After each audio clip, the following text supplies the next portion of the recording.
Budget ಬಳಿಕ Siddu ಸಂಪುಟಕ್ಕಾಗದಂತೆ major surgery. ಘಟಾನುಘಟಿ ಸಚಿವರಿಗೆ ಹೈಕಮಾಂಡ್ ಈಗೊಂದು ಶಾಕ್ ಅನ್ನ ಕೊಟ್ಟಿದೆ. ಹಾಗಾದ್ರೆ ಸಂಪುಟಕ್ಕೆ ಯಾರು ಔಟ್? ಹೈಕಮಾಂಡ್ ಕೈ ಸೇರಿದೆ ರಿಪೋರ್ಟ್ ಕಾರ್ಡ್.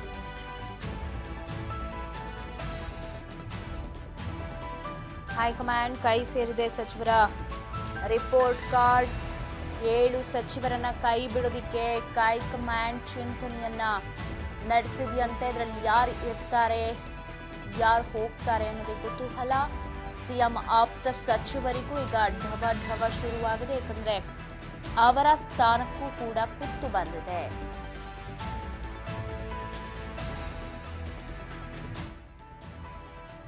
ಸಿದ್ದು ಸಂಪುಟಕ್ಕೆ ಮೇಜರ್ ಸರ್ಜರಿ ಆದರೆ ಯಾರು ಔಟ್ ಆಗಬಹುದು? ಲಿಸ್ಟಿನ ಪ್ರಕಾರ ಸಹಕಾರ ಸಚಿವ KN ರಾಜಣ್ಣ ಅವರು ಕೂಡ ಔಟ್ ಆಗ್ತಾರೆ. ಅವ್ರನ್ನ ಕೂಡ ಸಂಪುಟದಿಂದ ಕೈ ಬಿಡಲಾಗುತ್ತೆ ಅನ್ನೋ ಮಾಹಿತಿ ಇದೆ. ಇನ್ನು ಅಬಕಾರಿ ಸಚಿವ RB ತಿಮ್ಮಾಪುರ್ ಕೂಡ ಸಂಪುಟದಿಂದ ಕೈ ಬಿಡೋ ಸಾಧ್ಯತೆ. ಇನ್ನು ಮಧು ಬಂಗಾರಪ್ಪ ಶಿಕ್ಷಣ ಸಚಿವರು, ಇವರು ಕೂಡ ಎಲ್ಲೋ ತಮ್ಮ ಸ್ಥಾನವನ್ನು ಕಳ್ಕೊಳ್ಳುವಂತಹ ಆತಂಕದಲ್ಲಿದ್ದಾರೆ. ರಿಪೋರ್ಟ್ ಕಾರ್ಡಿನ ಅನುಸಾರವಾಗಿ KN ರಾಜಣ್ಣ, RB ತಿಮ್ಮಾಪುರ್, ಮಧು ಬಂಗಾರಪ್ಪ ಹಾಗೆ ರಹೀಂ ಖಾನ್ ಪೌರಾಡಳಿತ ಸಚಿವರು, ಇವರು ಕೂಡ ತಮ್ಮ ಸ್ಥಾನವನ್ನ ಭದ್ರಪಡಿಸಿಕೊಳ್ಳೋ ಶತ ಪ್ರಯತ್ನದಲ್ಲಿದ್ದರೆ ಇತ್ತ ಕೃಷಿ ಸಚಿವ ಚಲವರಾಯಸ್ವಾಮಿ ಅವರು ಕೂಡ ಅವರ ಕುರ್ಚಿ ಕೂಡ ಶೇಕ್ ಆಗ್ತಾ ಇದೆ. ಇನ್ನು ಆಹಾರ ಸಚಿವ ಮಾಜಿ ಕೇಂದ್ರ ಸಚಿವ KH ಮುನಿಯಪ್ಪ ಅವ್ರಿಗೂ ಕೂಡ ಎಲ್ಲೋ ಢವ ಇದೆ. ಇತ್ತ ಗಣಿತ ವಿಜ್ಞಾನ ಸಚಿವ SS ಮಲ್ಲಿಕಾರ್ಜುನ್ ಅವ್ರಿಗೂ ಕೂಡ ಸ್ಥಾನ ಕೈ ತಪ್ಪುವ ಆತಂಕ. ಸಾಂಖ್ಯಿಕ ಸಚಿವ ಡಾಕ್ಟರ್ D ಸುಧಾಕರ್ ಅವ್ರಿಗೂ ಕೂಡ ಕೈ ಬಿಡಲಾಗುತ್ತೆ ಅನ್ನೋ ಮಾಹಿತಿ. ನೀರಾವರಿ ಸಚಿವ NS ಬೋಸರಾಜ್ ಕೂಡ ಹೊರಗುಳಿಯೋ ಸಾಧ್ಯತೆ ಇದೆ ಸಂಪುಟದಿಂದ. ಇವರೆಲ್ಲ ಔಟ್ ಆಗ್ತಾರೆ ಅಂದ್ರೆ ಇನ್ಯಾರು? ಹಾಗಾದ್ರೆ ಯಾರನ್ನ ಸಂಪುಟಕ್ಕೆ ಸೇರಿಸ್ಕೊಳ್ತಾರೆ? ಈ ಹಿಂದೆ ಬಳ್ಳಾರಿ ಶಾಸಕ BN ನಾಗೇಂದ್ರ ಅವರ ಸಚಿವ ಸ್ಥಾನದಲ್ಲಿ ಇದ್ರು. ಬಟ್ ಒಂದಷ್ಟು ಹಗರಣದ ವಿಚಾರ ಅವರ ಹೆಸರು ತಳಕು ಹಾಕೊಂಡ ಹಿನ್ನೆಲೆ ರಾಜೀನಾಮೆಯನ್ನ ಕೊಡಬೇಕಾಯಿತು. ಸೊ ಅವ್ರನ್ನ ಮತ್ತೊಮ್ಮೆ ಸೇರಿಸ್ಕೊಳ್ತಾರೆ ಸಂಪುಟಕ್ಕೆ ಅಂತ ಹೇಳಲಾಗ್ತಾ ಇದೆ. ವಾಲ್ಮೀಕಿ ಸಮುದಾಯದ ಹಗರಣದ ವಿಚಾರಕ್ಕೆ ಸಂಬಂಧಪಟ್ಟಂತಾದಂತಹ ಎತ್ತಂಗಡಿ ಅವರದ್ದು. ಭದ್ರಾವತಿ ಶಾಸಕ BK ಸಂಗಮೇಶ್ ಅವರ ಹೆಸರು ಕೂಡ ಇದೆ. ಅವರು ಈ ಬಾರಿ ಸಂಪುಟದಲ್ಲಿ ಇರಬಹುದು ಅಂತ ಹೇಳಲಾಗ್ತಿದೆ. ಇನ್ನು ಹಳಿಯಾಳ ಶಾಸಕ RV ದೇಶಪಾಂಡೆ ಹೆಸರು ಕೂಡ ಲಿಸ್ಟ್ನಲ್ಲಿದೆ. ಅವರ ಹೆಸರು ಕೂಡ ಕೇಳಿ ಬರ್ತದೆ. ಅವರಿಗೆ ಒಂದು ಸ್ಥಾನಮಾನ ಸಿಗಬಹುದು ಈ ಬಾರಿ ಸಚಿವ ಸಂಪುಟದಲ್ಲಿ ಅಂತ. ಇನ್ನು KGF ಶಾಸಕಿ ರೂಪಾ ಶಶಿಧರ್ ಅವರ ಹೆಸರು ಕೂಡ ಇರೋದು ಈ ಒಂದು ಲಿಸ್ಟ್ನಲ್ಲಿ. ಅವರು ಕೂಡ ಸಂಪುಟಕ್ಕೆ ಬರೋ ಸಾಧ್ಯತೆಗಳು ಇದೆ ಅಂತ.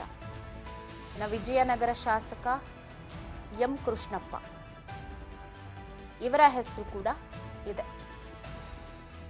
ಸಿದ್ದು ಸಂಪುಟಕ್ಕೆ ಆಗುವ ಮೇಜರ್ ಸರ್ಜರಿ, ಇದರಲ್ಲಿ ಒಂದಷ್ಟು ಜನ ಇರ್ತಾರೆ, ಒಂದಷ್ಟು ಜನ ಇರಲ್ಲ.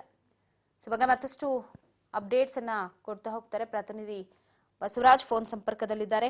ಬಸವರಾಜ್, ಒಂದ್ ಕಡೆ ಬಜೆಟ್ ನಂತರ ಮಹತ್ತರ ಬದಲಾವಣೆ ಆಗುತ್ತೆ, ಸಂಪುಟಕ್ಕೆ ಮೇಜರ್ ಸರ್ಜರಿ ಆಗುತ್ತೆ ಅಂತ ಒಂದಷ್ಟು ಜನ ಹಿರಿಯರಿಗೆ ಕೋಕ್ ಕೊಡೋ ಸಾಧ್ಯತೆ ಇದೆ, ಹೊಸಬರಿಗೆ ಅವಕಾಶ ಇದೆ ಅಂತ. ಯಾರು ಔಟ್ ಏನಾಗ್ಬೋದು?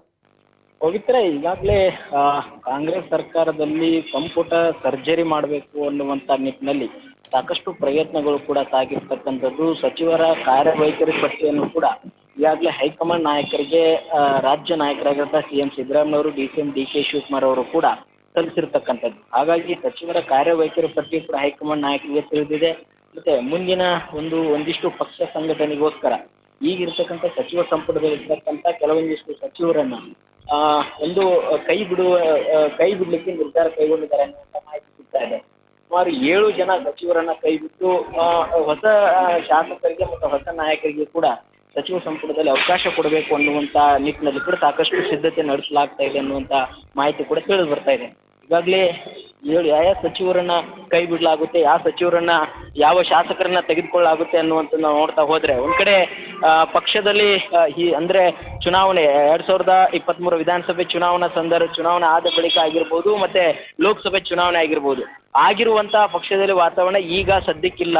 ಉತ್ಸಾಹ ಕೆಲವೊಂದಿಷ್ಟು ಸಚಿವರಿಗೆ ಅವರವರ ವೈಯಕ್ತಿಕ ಕೆಲಸಗಳಿಗೆ ಮಾತ್ರ ಸೀಮಿತವಾಗಿರ್ತಕ್ಕಂಥದ್ದು, ಅವರ ಇಲಾಖೆಯಲ್ಲಿ ಕೂಡ ಆಸಕ್ತಿ ತೋರಿಸ್ತಾ ಇಲ್ಲ, ಪಕ್ಷ ಸಂಘಟನೆ ಕೂಡ ಆಸಕ್ತಿ ತೋರಿಸ್ತಾ ಇಲ್ಲ ಅನ್ನುವಂತ ನಿಟ್ಟಿನಲ್ಲಿ ಕೆಲವಷ್ಟು ಹಿರಿಯ ಒಂದು ಸಚಿವರನ್ನು ಕೂಡ ಕೈ ಬಿಡ್ಲಿಕ್ಕೆ ನಿರ್ಧಾರ ಕೈಗೊಂಡಿದ್ದಾರೆ. ಪ್ರಮುಖವಾಗಿ ಕೃಷಿ ಸಚಿವರಾಗಿದ್ದ ಚಲುವರಾಯ ಸ್ವಾಮಿ ಆಗಿರ್ಬೋದು, ಡಿ ಸುಧಾಕರ್ ಆಗಿರ್ಬೋದು, KN ರಾಜನ್ ಆಗಿರ್ಬೋದು, KH ಮುನಿಯಪ್ಪ ಆಗಿರ್ಬೋದು, ಸುಮಾರು ಸೇರಿದಂತೆ 7 ದಿನೇಶ್ ಗುಂಡೂರಾವ್ ಆಗಿರ್ಬೋದು, 7 ಸಚಿವರನ್ನ ಕೈಬಿಟ್ಟು ಹೊಸದಾಗಿ ಒಂದಿಷ್ಟು ಶಾಸಕರಾಗಿರ್ತಕ್ಕಂಥ ಮತ್ತೆ ಈಗಾಗಲೇ ಪಕ್ಷದಲ್ಲಿ ಮತ್ತಷ್ಟು ಪಕ್ಷ ಸಂಘಟನೆ ಮುಂದಾಗುವಂತ ಶಾಸಕರನ್ನ ಇಲ್ಲಿ ಸಚಿವ ಸಂಪುಟದಲ್ಲಿ ತೆಗೆದುಕೊಳ್ಳಿಕ್ಕೆ ಮತ್ತೆ ಕೆಲವೊಂದಿಷ್ಟು ನಾಯಕರು ಅತೃಪ್ತಿಗೊಂಡಿರ್ತಕ್ಕಂಥ ಶಾಸಕರು ಕೂಡ ಇದ್ದಾರೆ. ಹಿರಿಯ ನಾಯಕರಾಗಿರ್ತಕ್ಕಂಥ RV ದೇಶಪಾಂಡೆ ಆಗಿರ್ಬೋದು, ಮತ್ತೆ ಈಗಾಗಲೇ ಕೆಲವೊಂದಿಷ್ಟು ನಾಯಕರು ನರೇಂದ್ರ ಸ್ವಾಮಿ ಆಗಿರ್ಬೋದು ಶಾಸಕರು, ಅವರು ಮತ್ತೆ ಈಗ B ನಾಗೇಂದ್ರ ಅವ್ರನ್ನು ಕೂಡ ಮತ್ತೆ ಸಂಪುಟಕ್ಕೆ ತೆಗೆದುಕೊಳ್ಳಿಕ್ಕೆ ನಿರ್ಧಾರ ಮಾಡಲಾಗಿದೆ ಅನ್ನುವಂತ ಮಾಹಿತಿ ಇದೆ. ಹೀಗೆ ಕೆಲವೊಂದಿಷ್ಟು 7 ಶಾಸಕರನ್ನು ಕೂಡ ಸಂಪುಟಕ್ಕೆ ತೆಗೆದುಕೊಳ್ಳುವ ಮುಖಾಂತರ ಮೇಜರ್ ಸರ್ಜರಿ ಮಾಡಿ ಮುಂಬರ್ತಕ್ಕಂಥ ಚುನಾವಣೆಗೆ, ಸ್ಥಳೀಯ ಮಟ್ಟದ ಚುನಾವಣೆ ಆಗಿರ್ಬೋದು, ಮತ್ತೆ ಮುಂದೆಯೂ ಕೂಡ ಮುಂಬರ್ತಕ್ಕಂಥ ಎಲ್ಲ ಚುನಾವಣೆಗೂ ಕೂಡ ಸಹಕಾರಿ ಎಂಬಂತೆ ಪಕ್ಷ ಮತ್ತಷ್ಟು ಸಂಘಟನೆಗೊಳ್ಳಲಿಕ್ಕೆ ಈ ರೀತಿಯಾಗಿರ್ತಕ್ಕಂಥ ಒಂದಿಷ್ಟು ಪ್ಲಾನ್ ಅನ್ನ ಬಜೆಟ್ ನಂತರ ಸಂಪುಟ ಸರ್ಜರಿ ಮಾಡ್ಲಿಕ್ಕೆ ಹೈಕಮಾಂಡ್ ನಾಯಕರು ಎಲ್ಲವನ್ನು ಕೂಡ ತೆಗೆದುಕೊಂಡಿದ್ದಾರೆ. ಈಗಾಗಲೇ CM ಸಿದ್ದರಾಮಯ್ಯ ಆಪ್ತರಿಗೂ ಕೂಡ ಇದು ಒಂದಿಷ್ಟು ಸಚಿವರನ್ನ ಕೈ ಬಿಡಲಾಗುತ್ತೆ ಅನ್ನುವಂತ ಮಾಹಿತಿ ಇದೆ. CM DK ಶಿವಕುಮಾರ್ ಅವರ ಬಳಿ ಕೂಡ ಕೆಲವಷ್ಟು ಮಾತುಕತೆ ನಡೆಸಿದ್ದಾರೆ ಅನ್ನುವಂತ ಮಾಹಿತಿ ಇದೆ. ಅದರಂತೆ CM ಸಿದ್ದರಾಮಯ್ಯ ಕೂಡ ಈ ವಿಚಾರವನ್ನ ಹೈಕಮಾಂಡ್ ನಾಯಕರು ತಿಳಿಸಿ ಬಜೆಟ್ ನಂತರ ಈ ಒಂದು ಸಂಪುಟ ಸರ್ಜರಿಗೆ ಮುಂದಾಗುವಂತ ಎಲ್ಲಾ ಸಾಧ್ಯತೆಗಳು ಕೂಡ ಇದಾವೆ. ಪವಿತ್ರ.